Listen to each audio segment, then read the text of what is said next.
रास नृत्य लीला।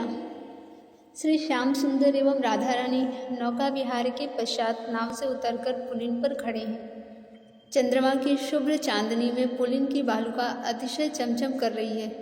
श्री यमुना जी के जल को स्पर्श करता हुआ शीतल मंद पवन प्रवाहित हो रहा है। पवन श्री वृंदावन के पुष्पों की सुगंध से सुगंधित तो था ही, इस पर श्री प्रिया प्रियतम के अंगों की सुगंध से युक्त होकर यह अनंत गुना सुगंधित हो गया है। श्याम सुंदर ने अपने दुपट्टे को कमर में कस लिया है। इससे कमर के ऊपर का भाग पूर्णतः खुला हुआ है। हाथ में वंशी है। बड़ी मतवाली चाल से वे उत्तर एवं पश्चिम के कोने की ओर चलने लगते हैं। श्री श्याम सुंदर के बाएं हाथ में पीले रंग का रुमाल है, जिसके नीचे की छोर पर गांठ लगी है। वे कुछ दूर चलकर फिर ठहर जाते हैं तथा पीछे की ओर मुख करके खड़े हो जाते हैं। इस समय श्याम सुंदर का मुख पूर्व एवं दक्षिण के कोने की ओर है। वे मंद मंद मुस्कुरा रहे हैं। श्री श्याम सुंदर से 5-6 हाथ हटकर उनके पूर्व की ओर श्री राधा रानी खड़ी हैं। श्री राधा रानी का मुख ठीक उत्तर एवं पश्चिम के कोने की ओर है। रानी एक बार तो श्याम सुंदर के मुख की ओर देखती हैं, फिर पीछे मुड़कर कुछ दूर पर पूर्व की ओर खड़ी हुई विशाखा को देखती हैं तथा संकेत से उसे अपने पास बुलाती हैं। विशाखा पास में आ जाती हैं। रानी विशाखा के कान में कुछ कहती हैं। विशाखा वहाँ से दाहिनी ओर कुछ हट जाती हैं तथा नीचे झुककर पुलिन पर से थोड़ी बालुका उठा लेती हैं। बालुका को एक रुमाल में शीघ्रता से बांधकर उसमें ठीक से गांठ लगा देती हैं। गांठ लगाकर बाएं हाथ से गुड़ मंजरी के हाथ में दे देती हैं। श्री कृष्ण विशाखा की इस चेष्टा को देख लेते हैं तथा वहाँ से दक्षिण की ओर चलकर उस स्थान पर पहुँचते हैं जहाँ यमुना का प्रवाह पुलिन को छूता हुआ बह रहा है। जल के पास पहुंचकर श्याम सुंदर एड़ी डूबने तक पानी में प्रवेश कर जाते हैं तथा अपनी पीठ राधा रानी की ओर करके पश्चिम की ओर मुख करके खड़े हो जाते हैं। फिर वे झुककर पानी में हाथ डालते हैं, पर ऐसी मुद्रा बनाते हैं मानो पानी से आंख धो रहे हों। इसी बीच पानी के भीतर से थोड़ी गीली बालुका बहुत शीघ्रता से निकालकर अपने रुमाल में, जो कमर में आगे की ओर लटक रहा था, बांध लेते हैं। राधा रानी कुछ तीव्र गति से चलती हुई ठीक उसी समय उनके पीछे आकर खड़ी हो जाती हैं। रानी श्याम सुंदर के कंधे को पीछे से पकड़कर खिलखिलाकर हंसती हुई हिला देती हैं। श्याम सुंदर पीछे मुड़कर राधा रानी की ओर मुख करके खड़े हो जाते हैं। रानी झुक करके अपनी अंजलि में थोड़ा यमुना जल भर लेती हैं तथा एक श्लोक पढ़ती हुई श्री श्याम सुंदर के मुख पर धीरे से कुछ छींटे दे देती हैं। रानी ने जो श्लोक पढ़ा था उसका भावार्थ यह है कि आज के रास यज्ञ की निर्विघ्न संपन्नता के लिए मैं वृंदावन के देवता का अभिषेक कर रही हूँ। श्री श्याम सुंदर रानी के हाथ से छींटे लगते ही उसी प्रकार थोड़ा जल लेकर रानी के मुख पर छींटे देते हुए यह कहते हैं, नहीं, वन देवी का अभिषेक पहले होना चाहिए। राधा रानी रुमाल से मुख पोंछने लगती हैं। मुंह पोंछकर फिर दाहिने हाथ से श्री कृष्ण का दाहिना हाथ पकड़ लेती हैं तथा झटका देती हुई पानी से बाहर निकल आती हैं। अब श्री श्याम सुंदर एवं राधा रानी दोनों ठीक पूर्व की ओर मुख किए हुए खड़े हैं। श्री श्याम सुंदर मुरली को अपनी फेंट में खोस लेते हैं तथा कमल के पत्ते की एक छोटी सी पुड़िया अपनी कमर से निकालते हैं। पुड़िया को खोलकर उसमें जो हरे रंग की चूड़वत कोई वस्तु है उसे अपनी अंगुलियों में लगा लेते हैं। फिर राधा रानी को संकेत से कहते हैं कि चुप रहना, कुछ बोलना नहीं। इसके बाद वे आगे बढ़ जाते हैं एवं गुड़ मंजरी के पास जाकर खड़े हो जाते हैं। श्याम सुंदर को अपनी ओर आते देखकर गुड़ मंजरी समझ गई कि ये बालुका की पोटली मुझसे छीनने आ रहे हैं। अतः वह उनके आने के पहले ही पोटली को रूप मंजरी के हाथ में देकर हाथों को कमर पर रखकर खड़ी हो जाती हैं तथा श्याम सुंदर के पास आने पर पूछती हैं, क्यों, क्या बात है? श्री श्याम सुंदर समझ जाते हैं कि इसने पोटली तो कहीं आगे बढ़ा दी है, इसीलिए तुरंत ऐसी मुद्रा बना लेते हैं मानो वे सचमुच दूसरे काम से उसके पास आए हों। श्याम सुंदर कहते हैं, री, एक काम कर, दौड़कर वहाँ से थोड़ा घिसा हुआ चंदन ले आ। वहाँ से लगभग 50 गज उत्तर पश्चिम की ओर हटकर विस्तृत रास वेदी सजी है। श्याम सुंदर अंगुली से संकेत करते हुए वहीं से चंदन लाने के लिए कह रहे हैं। गुड़ मंजरी हंसती हुई चंदन लाने के लिए चली जाती है। श्याम सुंदर श्री प्रिया से प्रेम भरी दृष्टि से पूछते हैं, प्रिय, बता दे बालुका की पोटली किसके पास है? राधा रानी संकेत कर देती हैं, ठीक पीछे देखो। श्री श्याम सुंदर के कुछ दूर पीछे चित्रा खड़ी है। चित्रा का मुख पश्चिम की ओर है। वायु के हिलोरे से चित्रा के सिर का अंचल सरककर कंधे पर आ गया है। वह किसी ध्यान में इतनी तल्लीन है कि उसको यह पता ही नहीं कि पीछे क्या हो रहा है। श्री कृष्ण पीछे से आकर चित्रा की बेड़ी को पकड़कर हिलाते हुए पूछते हैं, चित्रा रानी, वह पोटली कहाँ है? पोटली वास्तव में चित्रा के पास नहीं है। चित्रा के पास ही इंदुलेखा खड़ी थी, उन्हीं के पास पोटली थी एवं राधा रानी ने उन्हीं के लिए संकेत भी किया था। पर इंदुलेखा ने यह देख लिया कि राधा ने मेरी ही ओर संकेत कर दिया है, अतः शीघ्रता से वे उत्तर की ओर हट गई थी। श्री कृष्ण ने चित्रा को ही अपने ठीक पीछे पाया था, इसीलिए उसकी बेड़ी को हिलाकर पूछ रहे थे। बेड़ी हिलाने पर चित्रा को चेत होता है। वे प्रेम भरी आंखों से पर कुछ चिढ़ी हुई सी मुद्रा में देखती हुई कहती हैं, कैसी पोटली?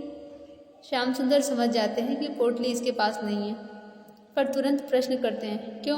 कल मैंने तुम्हें बालुका की कुछ पोटलियाँ बनाने के लिए कहा था ना? श्री श्याम सुंदर सचमुच ही कल चित्रा को बालुका की कुछ पोटलियाँ बनाने के लिए कह चुके थे। इन पोटलियों से यह होड़ होने वाली थी कि नौका विहार के समय जल में कौन कितनी दूर पोटली फेंक सकती है। अतः चित्रा मुस्कुराकर कहती है, हाँ बन चुकी है, वहाँ वेदी के पास है। श्री श्याम सुंदर अब रास वेदी की ओर बढ़ने लग जाते हैं। श्री राधा रानी उनके पीछे पीछे चल रही हैं।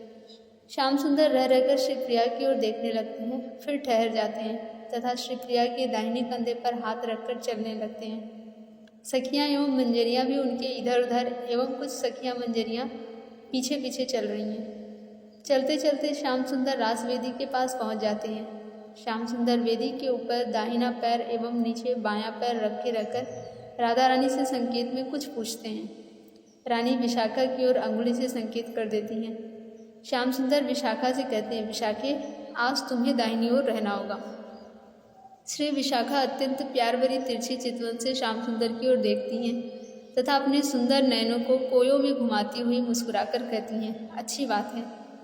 श्याम सुंदर श्री प्रिया के कंधे पर हाथ रखे हुए श्री प्रिया को खींचते हुए से वेदी पर चढ़ जाते हैं। सखियाँ एवं मंजरियाँ भी चढ़ जाती हैं। आज वेदी की सजावट तो निराली ही है। चारों ओर से चंदन की एक हाथ चौड़ी पाटी को जोड़ जोड़कर गोलाकार विस्तृत वेदी सजाई गई है। वेदी का व्यास लगभग 100 गज है। बीच के भाग में बालू भरकर उस गोलाकार स्थल को चंदन की पाटी जितना ऊंचा बना दिया गया है। फिर उस पर पीले रंग की अत्यंत सुंदर कालीन बिछा दी गई है। वेदी के चारों ओर किनारे किनारे 2-2 हाथ के अंतर पर सोने के गमले रखे हुए हैं, जिनमें 2-2 हाथ ऊंचे हरी लता से लिपटे हुए पुष्पों के हरे हरे वृक्ष हैं। उनमें कुंद की तरह पीले रंग के पुष्प खिले हुए हैं। किसी किसी वृक्ष में तो इतने अधिक पुष्प खिले हैं कि ऐसा प्रतीत होता है मानो पुष्पमय पौधा हो। उन पुष्पों से विलक्षण जाति की सुगंध निकल कर समस्त पुलिन को अतिशय सुवासित कर रही है। गमलों की कतार के बाद 2 हाथ स्थान छोड़कर फिर एक और कतार सोने के गमलों की है, जिनमें एक एक हाथ ऊंचे बहुत ही सघन एवं महीन पत्तियों के कोई वृक्ष विशेष लगे हुए हैं। उनमें भी गुलाब के छोटे छोटे पुष्प खिले हुए हैं तथा उन वृक्षों की पत्तियों एवं पुष्पों से भी अतिशय मधुर मधुर सुगंध निकल रही है। वेदी के किनारे किनारे 3-3 हाथ के अंतर पर खंभे हैं। ये खंभे वेदी से सटे हुए हैं तथा लगभग 16-16 हाथ ऊंचे हैं। खंभे चंदन के बने हुए हैं, पर उनमें चारों ओर से खिले हुए उजले कमल के पुष्पों को इस प्रकार पिरो दिया गया है मानो कमल के पुष्पों का ही खंभा बना हुआ है। उन खंभों को भी ऊपर से एक दूसरे से चंदन की पतली छड़ियों से जोड़ दिया गया है तथा उनमें भी उजले कमल इस प्रकार पिरोए हुए हैं। उन छड़ियों के सहारे प्रत्येक 3 हाथ के अंतर पर एक एक गमला लटक रहा है। वह भी कमल के पुष्पों से ऐसा पिरो दिया गया है कि उसके चारों ओर केवल खिले हुए कमल ही दिख पड़ रहे हैं, मानो कमलों का ही गमला हो। उन गमलों में भी छोटे छोटे पुष्पों के पौधे लगे हुए हैं तथा उनमें भी पुष्प खिले हुए हैं। एक खंभे से दूसरे खंभे को ऊपर ही ऊपर जोड़ते हुए कमल के पुष्पों का ही अत्यंत सुंदर मेहराब है। उन मेहराबों में एक एवं खंभों में स्थान स्थान पर अत्यंत विलक्षण मड़ियाँ पिरोई हुई हैं, जिनके भिन्न भिन्न प्रकार के प्रकाश से वेदी की चमक आज अत्यंत विलक्षण बन गई है। वेदी से नीचे उतरकर पुलिन की बालुका पर 6-6 हाथ के अंतर पर कुछ बड़े आकार के गमलों में लगभग 5 हाथ ऊंचे ऊंचे रजनीगंधा पुष्प के वृक्ष लगे हुए हैं। उनमें पुष्पों के गुच्छे लटक रहे हैं। वेदी से लगभग 40 हाथ दक्षिण की ओर एवं 20 हाथ उत्तर की ओर, दोनों ओर से श्री यमुना जी की धारा प्रवाहित हो रही है। इन दोनों धाराओं के पास जाने के लिए वेदी से सटाकर 3 हाथ चौड़ा पथ बनाया गया है। पथ भी वेदी के स्थान जैसा ही सुंदर बना हुआ है। पथ के दोनों किनारों के गमलों में उसी प्रकार रजनीगंधा के वृक्ष लगे हुए हैं। वेदी के पश्चिमी किनारे पर ठीक बीच में स्थल से 8 हाथ ऊंचाई पर पुष्पों का एक सिंहासन बना हुआ है। सिंहासन के पास जाने की जो सीढ़ियां बनी हैं, उन सीढ़ियों सहित सिंहासन को चारों ओर से उजले कमलों से पिरो दिया गया है। उनके चारों ओर के एक एक हाथ स्थान को कमल के पत्तों से एवं और भी कई प्रकार की हरी हरी पत्तियों से सजा दिया गया है। उस आसन एवं सीढ़ियों के चारों ओर नीले रंग के रेशमी वस्त्र लगा दिए गए हैं। उन पर मणियों की एवं चंद्रमा की किरणों के पड़ने से ऐसा प्रतीत हो रहा है कि यमुना के प्रवाह में कमल का वन हो और उस पर स्वाभाविक ही अत्यंत सुंदर ढंग से कमल का एक सिंहासन बन गया हो। यमुना पुलिन पर बहते हुए शीतल मंद सुगंध वायु का झोंका रह रहकर उन टांगे हुए रेशमी वस्त्रों को किंचित हिला देता है। उस समय ऐसा प्रतीत होता है मानो सचमुच यमुना का जल वायु के कारण हिल रहा हो। वेदी के बीच का स्थान रास नृत्य के लिए खाली है। श्री श्याम सुंदर श्री प्रिया जी के साथ पूर्व की ओर वेदी पर चढ़कर सिंहासन की ओर बढ़ने लग जाते हैं। श्री वृंदा तुरंत ही आगे बढ़ जाती हैं तथा श्याम सुंदर के पहुंचने के पहले ही वेदी के पास पहुंच जाती हैं। श्री श्याम सुंदर के आने पर वृंदा राधा रानी का हाथ पकड़ लेती हैं तथा विशाखा श्याम सुंदर के दाहिने हाथ की कलाई पकड़ लेती हैं एवं उनके दाहिनी ओर खड़ी हो जाती हैं। रानी श्याम सुंदर के बाईं ओर हैं, उनका दाहिना हाथ श्याम सुंदर के बाएं कंधे पर है। वृंदा प्रिया प्रीतम को साथ लेकर सिंहासन पर चढ़ना चाहती हैं कि इसी समय श्याम सुंदर को संकेत करते हैं। वृंदा रुक जाती हैं तथा ललिता को पुकारती हैं। ललिता रानी कुछ दूर पर खड़ी रहकर कुछ मंजरियों को यह बता रही थी कि कौन किस वाद्य यंत्र को आज बजाएगी और कौन कहाँ पर खड़ी होगी। उन्हें पुकार कर वृंदा देवी कहती हैं, ललिता रानी, श्याम सुंदर तुम्हें बुला रहे हैं। ललिता धीरे धीरे चलती हुई श्याम सुंदर के पास आ जाती हैं तथा मुस्कुराती हुई कहती हैं, क्यों, बोलो। श्याम सुंदर कहते हैं, अपना रुमाल दें। ललिता कुछ कपट क्रोध करके कहती हैं, अभी से छेड़खानी आरंभ कर दी, राधा का रुमाल ले लो, मैं नहीं देती। श्याम सुंदर मुस्कुराते हुए अपनी कलाई विशाखा के हाथ से छुड़ाकर बड़ी फुर्ती से ललिता की कमर में लटकते हुए रुमाल को खींच लेते हैं तथा उसमें पोंछ देते हैं वह हरे रंग की चूड़वत कोई वस्तु जो उन्होंने अपनी अंगुली में कुछ देर पहले लगाई थी। फिर विशाखा की कलाई पकड़कर वृंदा एवं श्री प्रिया के साथ श्याम सुंदर सीढ़ियों पर चढ़ते हुए ऊपर सिंहासन पर जा पहुंचते हैं। वहां श्री प्रिया प्रीतम पूर्व की ओर मुख करके बैठ जाते हैं। विशाखा कलाई छुड़ाकर रानी के पास जाकर कान में बहुत धीरे से कुछ कहती हैं, पर श्याम सुंदर से सुन लेते हैं और कहते हैं, नहीं, आज तो विशाखा रानी ही हमारे दाहिनी ओर रहेंगी। अब मैं किसी का कोई प्रस्ताव नहीं सुनूंगा। वेदी के पश्चिम की ओर रेशमी वस्त्रों से निर्मित अत्यंत सुसज्जित एक कुंज है। अब वृंदा देवी की दासियां उस कुंज के अंदर से सेवा के विभिन्न प्रकार के सामान लाकर सीढ़ी के नीचे रख देती हैं। शीतल जल की झारियां, पानी से भरी परात, कुल्ला करने के लिए सुंदर आकार वाले सोने के गमले, गुलाब पाश, पिचकारी, छोटी छोटी सोने की प्यालियों में खस, गुलाब, मेहंदी, मोतिया आदि के अत्यंत सुगंधित इत्र और फिर इन प्यालियों से भरी परात। इस प्रकार सेवा के विभिन्न सामानों से सिंहासन के नीचे का कुछ दूर तक का स्थल भर जाता है। विचित्र विचित्र वाद्य यंत्रों को ला लाकर वृंदा की दासियों ने सिंहासन के पास सजा सजा कर रख दिया है। ललिता, विशाखा, वृंदा एवं अन्यान्य मंजरियां मिलकर सेवा प्रारंभ करती हैं। श्री प्रिया प्रीतम पहले शीतल जल का पान करते हैं, फिर पान का बीड़ा मुख में रख लेते हैं। कोई सखी सीढ़ियों पर बैठी हुई है, कोई खड़ी है तथा प्रिया प्रीतम के मुखारविंद की शोभा निहार रही है। यद्यपि देखने में सीढ़ी बहुत बड़ी नहीं है, पर आश्चर्य की बात यह है कि सभी सखियां मंजरियां एवं वृंदा की बहुत सी दासियां यह अनुभव कर रही हैं कि मैं सीढ़ी के पास या सीढ़ी पर खड़ी या बैठी हूँ। स्वयं जल पीकर एवं पान खाकर श्याम सुंदर उठते हैं तथा एक साथ ही सब सखियों को अपने हाथों से सुमधुर जल पिलाते हैं तथा मुंह में पान खिलाते हैं। इसके पश्चात श्याम सुंदर रानी को कुछ संकेत करते हैं। रानी अत्यंत प्यार भरे स्वर में कहती है, वृंदे, मेरे प्यारे श्याम सुंदर आज अपने हाथों से तुम्हारी दासियों को पान खिलाना चाहते हैं। अतः सब दासियों से मेरी ओर से अनुरोध कर दे कि मेरी प्रार्थना मानकर सभी श्याम सुंदर के हाथ से पान खा लें, कोई तनिक भी संकोच नहीं करें। रानी की बात सुनकर वृंदा मुस्कुरा देती हैं तथा कहती हैं, अच्छी बात है। वृंदा देवी फिर दासियों के प्रति कहती हैं, बहनों, रानी की आज्ञा है, इसीलिए संकोच छोड़कर हम लोगों को श्याम सुंदर के हाथ से पान खा ही लेना है। वृंदा के ऐसा कहते ही श्याम सुंदर एक साथ ही वृंदा की दासियों को तथा मंजरियों को पान खिलाकर अपनी प्रेम भरी दृष्टि से तथा अपने मधुर कर स्पर्श से सभी को आनंद एवं प्रेम में विभोर बना डालते हैं। वेदी के मेहराबों पर खंभों एवं पुष्प वृक्षों की टहनियों पर बैठकर भिन्न भिन्न जाति के सुंदर पक्षी कलरव कर रहे हैं। पुष्पों पर गुनगुन करते हुए भौरे मंडरा रहे हैं। पुलिन की बालुका पर मयूरी एवं मयूरों का दल आनंद में डूबा हुआ विचरण कर रहा है। श्री यमुना जी की धारा पर जल जातीय पक्षियों एवं हंसों का समूह तैरता हुआ अपनी मधुर बोली से वन एवं पुलिन को निनादित कर रहा है।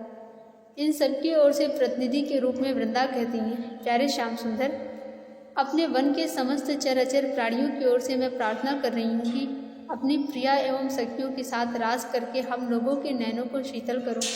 प्यारे, असंख्य वर्षों से मैं तुम्हारा रास देख रही हूँ। प्रत्येक रात्रि को ही तुम रास रचाकर हमारे नैनों को शीतल करते हो। पर प्यारे श्याम सुंदर, तुम्हारा यह रास नृत्य नूतन ही रहता है। मेरी प्रिय सहेलियों ने अत्यंत उत्साह के साथ वेदी सजाई है। इस वेदी को अपने चरण स्पर्श का दान करके मेरी सखियों एवं दासियों की सेवा स्वीकार कर लो। श्री श्याम सुंदर अत्यंत प्यार भरी दृष्टि से वृंदा एवं वृंदा की दासियों को देखते हैं। उनकी दृष्टि पड़ते ही सब प्रेम एवं आनंद में बेसुध होने लगती हैं। श्री श्याम सुंदर सिंहासन की सबसे नीचे वाली सीढ़ी पर खड़े हैं। श्री प्रिया निर्निमेष नैनों से श्याम सुंदर के सुंदर मुखारविंद की शोभा निहार रही हैं। श्री श्याम सुंदर श्री प्रिया से रास मंडल में पधारने के लिए अनुरोध करते हैं। श्री प्रिया मुस्कुराती हुई सिंहासन से नीचे उतर पड़ती हैं तथा श्याम सुंदर का कंधा पकड़कर खड़ी हो जाती हैं। उन्हें साथ लेकर अत्यंत मधुरी चाल से चलते हुए श्याम सुंदर वेदी के बीच में आकर खड़े हो जाते हैं। श्री प्रिया बाईं ओर खड़ी होती हैं, विशाखा दाहिनी ओर तथा ललिता श्री राधा के बाईं ओर खड़ी होती हैं, चित्रा विशाखा के दाहिनी ओर। इस प्रकार श्याम सुंदर को लेकर 5 तो बीच में दक्षिण की ओर मुख करके खड़ी हो जाती हैं तथा शेष सखियों एवं मंजरियों की मंडली इन 5 को घेरकर गोलाकार खड़ी हो जाती है। उनके इस प्रकार खड़ी हो जाने पर अर्धचंद्राकार में मंजरियों का एक एक दल चारों दिशाओं के ठीक बीच में सुंदर सुंदर वाद्य यंत्रों को लेकर खड़ा हो जाता है। वेदी का शेष अंश वृंदा की दासियों से ठसाठस भर जाता है। सभी सखियों, दासियों एवं मंजरियों के बदन पर चंपई रंग की साड़ियाँ अत्यंत सुंदर लग रही हैं। सबके शीश पर एक से एक बढ़कर सुंदर सुंदर चंद्रिका शोभा पा रही है तथा उन पर की मड़ियों के लाल, नीले, पीले, उजले, हरे, नारंगी एवं बैगनी रंग के प्रकाश से एवं चंद्रमा की अत्यंत शुभ्र चांदनी से इन सबसे वहाँ की चमक दमक एवं शोभा सर्वथा अवर्णनीय हो गई है। श्री प्रिया श्री श्याम सुंदर सखियों, मंजरियों और दासियों के अंगों से ज्योति एवं सुगंधि के फैलने से समस्त पुलिन ही प्रकाश तथा सुवास से कुछ इतना अधिक परिपूरित हो उठा है कि उसका वर्णन सर्वथा असंभव है। श्री श्याम सुंदर के दाहिने हाथ में मुरली है, बाएं हाथ से वे श्री प्रिया के दाहिने कंधे को पकड़े हुए हैं। सर्वत्र आनंद एवं अनुराग की धारा बह रही है। इसी समय सबसे प्रथम श्री श्याम सुंदर मुरली में सुर भरते हैं। उनके सुर भरते ही वाद्य यंत्र बजाने वाली मंजरियों के चारों दल भी एक साथ ही श्याम सुंदर के सुर में सुर मिलाकर वाद्य बजाना प्रारंभ करते हैं। मुरली एवं वाद्य यंत्रों की मधुरिमा से पुलिन रसमय बन जाता है। श्याम सुंदर सुर भरकर रुक जाते हैं। उनके रुकते ही सब वाद्य यंत्र भी तत्क्षण रुक जाते हैं। वे 2-3 क्षण के लिए रुकते हैं। उस रुकने के क्षण में सखियाँ, मंजरियाँ एवं दासियाँ सभी मिलकर एक साथ ही अपने एक पैर को ऐसी चतुराई एवं विलक्षण रीति से किंचित हिला देती हैं जिससे घुंघरू एक साथ एक स्वर में बज उठते हैं तथा उनका अनिर्वचनीय मधुरिम स्वर समस्त पुलिन पर बिखर जाता है। वह ध्वनि सर्वत्र गूंजने लग जाती है। ऐसा प्रतीत होता है मानो यमुना के प्रवाह के अंतराल में बालुका कड़ों के हृदय में पुष्प वृक्षों के अंतरतम में सर्वत्र घुंघरू बज रहे हैं। घुंघरू की ध्वनि बंद होते ही दूसरे क्षण फिर वही मुरली का मधुरतम स्वर और वाद्य यंत्रों का सुंदरतम स्वर गूंजने लगता है। इस प्रकार घुंघरू एवं मुरली तथा वाद्य यंत्रों की ध्वनि क्रम से गूंजती है। प्रत्येक बार स्वर का तार पहले की अपेक्षा दीर्घ होता जा रहा है, अर्थात उत्तरोत्तर अधिक समय के लिए स्वर की गति चालू रखी जाती है। श्री प्रिया अपने बाएं हाथ को अब ऊंचा उठा लेती हैं तथा स्वर का निर्देश करती हुई उसे अत्यंत सुंदर रीति से धीरे धीरे ऊपर नीचे एवं बाएं दाहिने घुमा रही हैं। श्री श्याम सुंदर अब अपना बायां हाथ श्री प्रिया की दाहिनी बाह के भीतर ले जाकर श्री प्रिया के दाहिने हाथ की अंगुलियों को अपने बाएं हाथ की अंगुलियों से पकड़ लेते हैं। श्री प्रिया के बाएं हाथ का अंगुली संचालन ही सबको स्वर की सूचना देता जा रहा है। ऐसा प्रतीत हो रहा है मानो उन अंगुलियों से कोई छिपी हुई शक्ति निकल करके श्याम सुंदर की मुरली एवं अन्यान्य वाद्य यंत्रों को श्री प्रिया की इच्छानुसार नचा रही हो। श्याम सुंदर के मुखारविंद पर मंद मंद मुस्कान है। सखियों एवं दासियों की आंखें प्रेम में झूम रही हैं। श्री प्रिया अपनी आंखों की पुतलियों को कोयों में इस प्रकार नचा रही है कि देखते देखते दर्शक मंडली बेसुध सी होती जा रही है। अब वाद्य यंत्रों की मधुरिमा के साथ ही मंजरियों के 4 दलों में जितनी मंजरियां थीं वे सब अत्यंत मधुर कंठ से एक साथ स्थायी स्वर में गाना प्रारंभ करती हैं। बन्यो मोर मुकुट नटवर बबु श्याम सुंदर कमल नयन बाकी भौह ललित भाल घूंघर वारी अलके पीत बसन मोती माल ये पदिक कंठ लाल हसनी बोलनी गावनी गंडन श्रवण कुंडल झलके कर पद भूषण अनूप कोटि मदन मोहन रूप अद्भुत बदन चंद्र देख गोपी भूली पलके कहे भगवान हित राम राय प्रभु ठाड़े रास मंडल मदि राधा सो बाह जोटी किए हिये प्रेम ललके। गीत समाप्त होने पर 2-3 क्षण सर्वत्र नीरवता छा जाती है। फिर तुरंत ही श्री प्रिया अपने घुंघरुओं को बजा देती हैं। उनके ऐसा करते ही घुंघरू एवं वाद्य यंत्र एक साथ बज उठते हैं। इस बार विश्व मोहन नृत्य प्रारंभ होता है। स्वर के साथ वह मंडली जो श्री प्रिया प्रियतम एवं ललिता विशाखा चित्रा को घेरकर गोलाकार खड़ी थी अपने पैरों को उठाती गिराती हुई घूमने लगती है तथा श्री प्रिया प्रियतम एवं ललिता विशाखा चित्रा अपने स्थान पर ही उसी प्रकार अपने पैरों को नचाती हुई घूमने लगती हैं। नृत्य मंडली की गति पूर्व से पश्चिम की ओर है। इसी समय श्याम सुंदर जितनी सखियां हैं उतने रूपों में प्रकट होकर प्रत्येक के बीच में खड़े हो जाते हैं तथा सबका हाथ पकड़कर नृत्य करते हैं। अब सखी श्याम सुंदर, सखी श्याम सुंदर, सखी श्याम सुंदर, सखी श्याम सुंदर की जोड़ी हाथों से हाथ मिलाए हुए नृत्य कर रही है। श्री प्रिया एवं सखियां एक साथ ही स्वर के क्षणिक लय एवं सामयिक परिवर्तन के अवसर पर तत् थेई थेई तत् थेई थेई आदि शब्दों को इतने मधुरतम स्वर में उच्चारण करती हैं कि वेदी की समस्त दर्शक मंडली आनंद में विभोर होकर भाव के वेग को संभाल नहीं पाती और तद्भावाविष्ट होकर थेई थेई उच्च स्वर से बोल उठती हैं। अब नृत्य की गति तीव्र हो जाती है तथा उसी नृत्य के स्वर में स्वर मिलाकर मंजरियों के चारों दल मधुर कंठ से गाने लगते हैं। देखो देखो री नागर नट निर्तत कालिंदी तट गोपिन के मध्य राजे मुकुट लटकरी काछिनी किंकिनी कटी पीताम्बर की चटक कुंडल किरण रवि रथ की अटक तत थे सबद सकल घट उरप थिरप गति पग की पटकरी रास में श्री राधे राधे मुरली में एक रट नंददास गावी तहाँ निपट निकटरी। नृत्य की गति और भी तीव्रतर होती है तथा मंजरियों का दल इसी पद को नृत्य के स्वर में स्वर मिलाकर गाता है। इस बार सखियां और श्याम सुंदर परस्पर का हाथ छोड़कर अपने अपने दोनों हाथों से भाव बताना प्रारंभ करते हैं। समस्त सखियों के समस्त अंग नृत्य के चढ़ाव उतार के साथ विचित्र विचित्र भंगिमा का प्रकाश करते हुए सबको आश्चर्य में डाल रहे हैं। नृत्य के समय अंगों को झुकाने मोड़ने आदि के ढंग को देखने से ऐसा प्रतीत हो रहा है मानो इन सखियों के अंगों में अस्थि संस्थान है ही नहीं और इनके अंग सर्वथा सुंदरतम सुकोमल मांस से निर्मित हैं जो इच्छानुसार सब और सभी स्थानों से मुड़ जा सकते हैं। नृत्य करते करते सखियों का अंचल सिर से सरक जाता है। श्याम सुंदर बड़ी सावधानी से उनके अंचल को बीच बीच में ठीक कर देते हैं। अब नृत्य के आवेश में श्री प्रिया एवं ललिता आदि भी बेसुध होने लगती हैं। बीच में ही एक मंडल बन गया है जिसमें ललिता श्याम सुंदर, प्रिया श्याम सुंदर, विशाखा श्याम सुंदर ये 6 हैं। मध्य स्थित श्री प्रिया एवं ललिता की मंडली ज्यों की त्यों नृत्य करती हुई अपने स्थान पर ही घूम रही है। पर बाहर वाली मंडली नृत्य के आवेश में बहुत ही सुंदर दूसरा आकार धारण कर लेती है। फिर कुछ देर बाद मंडली तीसरा आकार धारण कर लेती है, कुछ देर बाद चौथा आकार धारण कर लेती है, कुछ देर बाद पांचवा आकार धारण कर लेती है।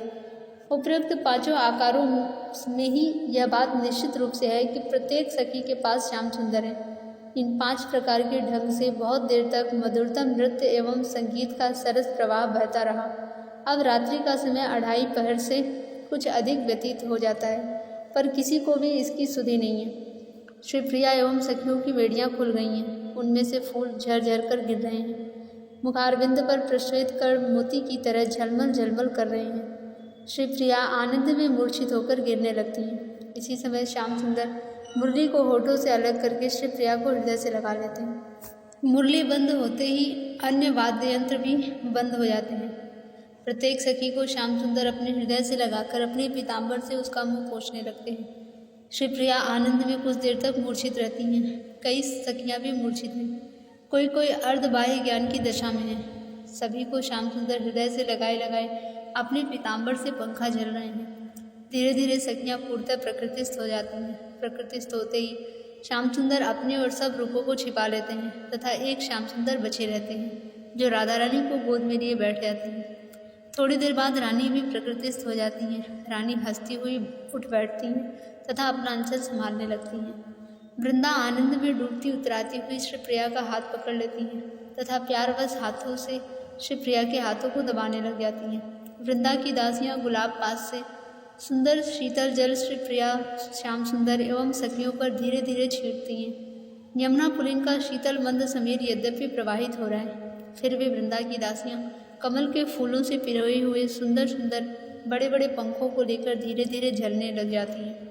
वृंदा श्याम सुंदर के वस्त्रों में अत्यंत सुगंधित इत्र लगाती हैं। उन्हें इत्र लगाती देखकर रानी भी थोड़ा इत्र लेकर श्याम सुंदर के कंधे पर के दुपट्टे में लगा देती हैं। वृंदा की सभी दासियां फिर ऐसा अनुभव करती हैं कि मुझे प्यारे श्याम सुंदर के वस्त्र में इत्र लगाने के लिए अवसर मिला है, और वे श्याम सुंदर के अंगों का स्पर्श पाकर आनंद में बेसुध सी हो जाती हैं। फिर श्याम सुंदर एवं सभी सखियां मिलकर रानी के वस्त्रों में इत्र लगाती हैं। इसके बाद श्याम सुंदर सभी सखियों के वस्त्रों में एक साथ ही इत्र लगाते हैं। सर्वत्र आनंद ही आनंद छाया हुआ है। इस समय श्री प्रिया प्रीतम का मुख पूर्व की ओर है। श्री वृंदा की दासियों की टोली झाड़ी में जल एवं कुल्ला करने के लिए चौड़े मुंह का गमला लिए हुए आ खड़ी होती है। दूसरी टोली सोने के परात में सजा सजाकर सोने की तस्तरियों में दूध की मलाई एवं बर्फ के संयोग से बनी हुई विभिन्न आकार एवं स्वाद की मिठाइयाँ लिए हुए खड़ी हैं। श्री श्याम सुंदर एवं श्री प्रिया कुल्ला करती हैं। दासियों की टोली बड़ी शीघ्रता से सबको कुल्ला करा देती है। कुल्ला कर लेने के पश्चात तस्तरी भरी परात को श्याम सुंदर के आगे रख देती है। रानी तस्तरी से मिठाई निकालकर अत्यंत प्यारपूर्वक श्याम सुंदर के मुख में देती जाती है। श्याम सुंदर श्री प्रिया के मुखारबिंद की शोभा निहारते हुए मिठाई खा रहे हैं। कुछ मिठाई खाकर कहते हैं, ना अब तू जब तक नहीं खाएगी तब तक मैं और नहीं खाऊंगा। श्री प्रिया कहती हैं, मैं पीछे खा लूँगी। श्री श्याम सुंदर कहते हैं, तब ना सही, मैं भी अब और नहीं खाऊंगा। श्री प्रिया प्रेम से भर जाती हैं तथा कहती हैं, अच्छा मैं खा लूँगी, पर मैं जितनी मिठाई खाऊं तुम्हें फिर उससे चौगुनी खानी पड़ेगी। श्याम सुंदर अत्यंत प्यार से कहते हैं, चौगुनी ही सही, इस पर भी यदि मैं अपने हाथ से खिलाऊं और तुम ठीक से खा ले तो मैं तुमसे 8 गुना अधिक खा लेने का वचन दे रहा हूँ। श्री प्रिया से कुचा जाती हैं। सभी सखियाँ भी आनंद में विभोर हो जाती हैं। श्री प्रिया चुप बैठी रहती हैं। श्याम सुंदर मुस्कुराकर पूछते हैं, क्यों प्रिय, मेरी बात को स्वीकार करती हो या नहीं? रानी बहुत सकुचाए स्वर में धीरे से कहती हैं, अच्छा खिला दो। श्याम सुंदर अत्यंत प्यार से श्री प्रिया के हाथ को पकड़ लेते हैं तथा फिर दाहिने हाथ से श्री प्रिया के मुख में मिठाई का एक छोटा सा खंड रख देते हैं। श्री प्रिया मिठाई को मुख में लेकर प्रेम में इतनी अधीर होने लग जाती है कि संभल कर बैठे रहना कठिन हो जाता है। रूप मंजरी तुरंत पीछे से आकर उन्हें संभाल लेती हैं। श्री प्रिया उसके सहारे से बैठकर मिठाई खाती हैं। स्वयं श्याम सुंदर भी प्रेम में इतने अधिक विभोर हो जाते हैं कि मिठाई का खंड हाथ में लेकर चुपचाप बैठे रह जाते हैं। न प्रिया को यह ज्ञान है कि मैं मिठाई खा रही हूँ, न श्याम सुंदर को यह ज्ञान है कि मैं मिठाई खिला रहा हूँ। दोनों निर्निमेष नैनों से एक दूसरे के मुखारबिंद को देखते हुए चित्र की भांति बैठे हैं। सखियाँ भी इनकी दशा देखकर प्रेम में पगड़ी होती जा रही हैं। फिर ललिता कुछ संभल कर रानी के मुख में मिठाई देती हैं। श्याम सुंदर भी यंत्र की भांति मिठाई उठा उठाकर ललिता के हाथों में देते चले जाते हैं। श्री प्रिया प्रीतम दोनों की ही अवस्था विचित्र हो गई है। ललिता कुछ मिठाई खिलाकर शीतल सुवासित जल के गिलास को श्री प्रिया के होठों से लगा देती हैं। श्री प्रिया जल के कुछ घूंट पी लेती हैं।